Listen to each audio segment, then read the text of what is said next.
శర్మ గారు, మన శివపార్వత కళ్యాణంలోని పార్వతీదేవి అతని తండ్రికి ఇష్టం లేకపోయినా కూడా నా శివుడే కావాలనుకుని శివుడి దగ్గరికి వెళ్ళారు కదా. శివుడు శ్మశానంలో ఉన్నా కానీ పార్వతీదేవి శివుడినే ఎందుకు కోరుకుంది, కొద్దిగా చెప్తారా? తప్పకుండా అమ్మ, మంచి ప్రశ్న వేశారు. వాగర్ధ ఇవ సంపృక్తౌ వాగర్ధ ప్రతిపత్తయే జగతః పితరౌ వందే పార్వతీ పరమేశ్వరౌ. ఈ జగానికంతా కూడా తల్లిదండ్రులైనటువంటి వారు పార్వతీ పరమేశ్వరుడు. ఈ యొక్క పార్వతీ పరమేశ్వరుడిని ఈ జగత్తంతా కూడా తల్లి తండ్రులుగా భావిస్తూ ఉంటాము.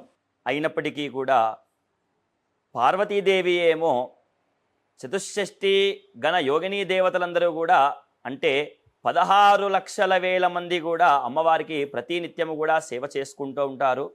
అయితే ప్రతి ఇంటికి ఒక్కరు ఇద్దరు పని వాళ్ళు ఉండడం చూసాము, సేవ చేసుకోవడం చూసాము. కానీ ఈ యొక్క పార్వతీదేవికి 16,000,00,000 మంది యొక్క సువాసినులందరూ కూడా కలిసి అమ్మవారికి సేవ చేస్తూ ఉంటారు ప్రతి నిత్యము కూడా. అమ్మవారు శయనించే శయన ఎలా ఉంటుంది అంటే, పానుపు మల్లెపూలు వేసినటువంటి ఆ యొక్క పానుపు మీద అమ్మవారు సేవిస్తున్నప్పటికీ కూడా ఆ యొక్క మల్లె పువ్వులు కుచ్చుకుంటున్నాయని చెప్పినా కూడా అంత మధుర స్వభావం కలిగినటువంటి పార్వతీదేవి ఆ యొక్క అమ్మవారు. అలాంటి అమ్మవారు తన తండ్రికి ఇష్టము లేకున్నా కూడా శివుడిని ప్రేమించి వివాహమాడుతుంది. కాకపోతే శివుడికి ఏమీ ఉండదు, శివుడు చాలా దరిద్రాన్ని అనుభవిస్తూ ఉంటాడు. ఆ యొక్క పరమశివుడు శ్మశానంలో తిరుగుతుంటూ అక్కడ ఉన్నటువంటి బూడిదను పూసుకొని ఆ యొక్క భస్మాన్ని ధరించి, కపాల మాలను ధరించి, పాములను ధరించి తిరుగుతూ ఉంటాడు. అలాంటి యొక్క పరమేశ్వరుని పార్వతీదేవి చాలా వివాహమాడాలని కోరికగా ఉన్నది. తన తండ్రికి ఇష్టం లేకున్నా కూడా ఆ యొక్క పార్వతీదేవి శివుడిని వివాహమాడుతుంది. అప్పుడు తన తండ్రి ఆ యొక్క పార్వతీదేవిని ఒక ప్రశ్న వేస్తాడంట. ఏమిటంటే, వయమ్మ, శివుడేమో శ్మశానంలో తిరుగుతుంటాడు, నీవెందుకమ్మా అతన్ని ప్రేమించి వివాహం ఆడదలిచినావు అంటే, అప్పుడు పార్వతీదేవిలా చెప్తుంది, శివుడికి ఏమీ లేదు అని అనుకుంటాము కానీ నాన్నగారు, శివుడు ఏది కోరుకున్నా కూడా తీర్చేటువంటి ఆ యొక్క పరమశివుడే. భూలోకంలో ప్రతి మానవుడు శివనామస్మరణ చేస్తే ఆ యొక్క మానవుడికి ఎలాంటి కోరికలున్నా అష్టైశ్వర్యాలు ఇచ్చేటువంటి వాడు పరమశివుడు. తనకు లేకున్నా ఏ భక్తుడు ఏది కోరినా కూడా ఇచ్చేటువంటి వాడు ఆ యొక్క పరమశివుడు. ఒకానొక సమయమున ఒక గ్రామములో పేదవాడు మహాశివరాత్రి పర్వదినమున భిక్షాటనకెళ్తూ తనకు తిండి దొరకకపోయడం సరికి ఒక దేవాలయానికి వెళ్తాడు.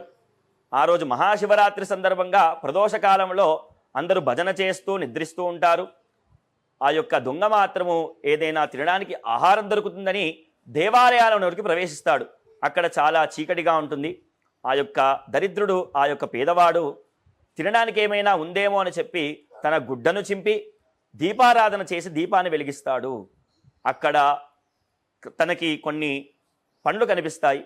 ఆ యొక్క పండ్లను స్వీకరించినటువంటి ఆ యొక్క పేదవాడు బయటికి వచ్చి అనామాతు ఆ దేవాలయంలో పడిపోతాడు. అది చూసినటువంటి అక్కడ ఉన్నటువంటి భక్తులు దొంగ వచ్చాడురా అని చెప్పి ఆ యొక్క దొంగని చాలా హింసిస్తూ చంపేస్తారు.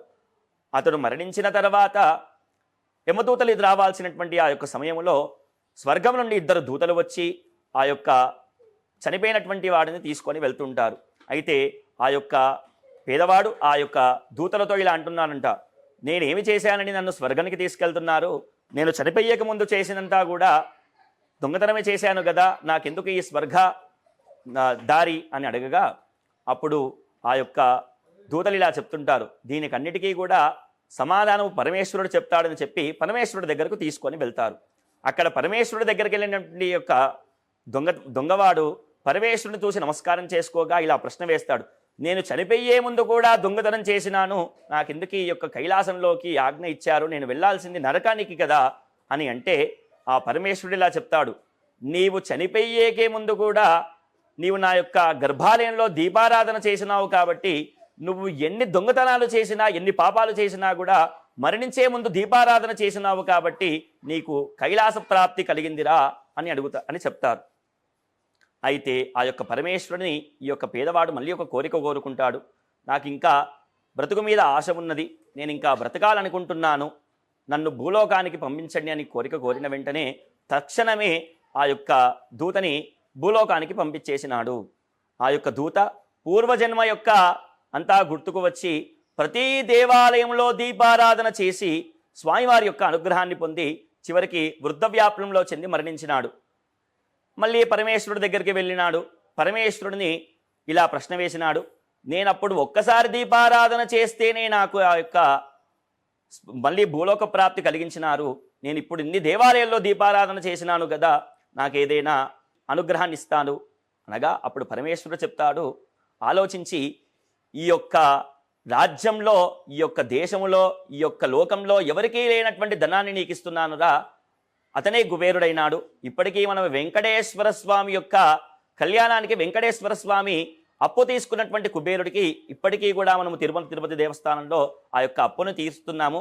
అతడే ఆ కుబేరుడని మనము చెప్పుకున్నాము. ఆ కుబేరుడు ఎవరో కాదు, సాక్షాత్తు శివస్వరూపమైనటువంటి శివుడే అతని కుబేరుడిగా చేసినటువంటి మహానుభావుడు ఆ యొక్క పేదవాడే కుబేరుడైనాడు. ఈ విధముగా ఇన్ని భోగభాగ్యాలున్నటువంటి పరమేశ్వరునిరా నేను పెళ్లి చేసుకున్నది అని నాన్నగారికి తను చెప్పింది. అవును గురుగారు, ధన్యవాదాలు. నమస్తే అమ్మా, శుభం.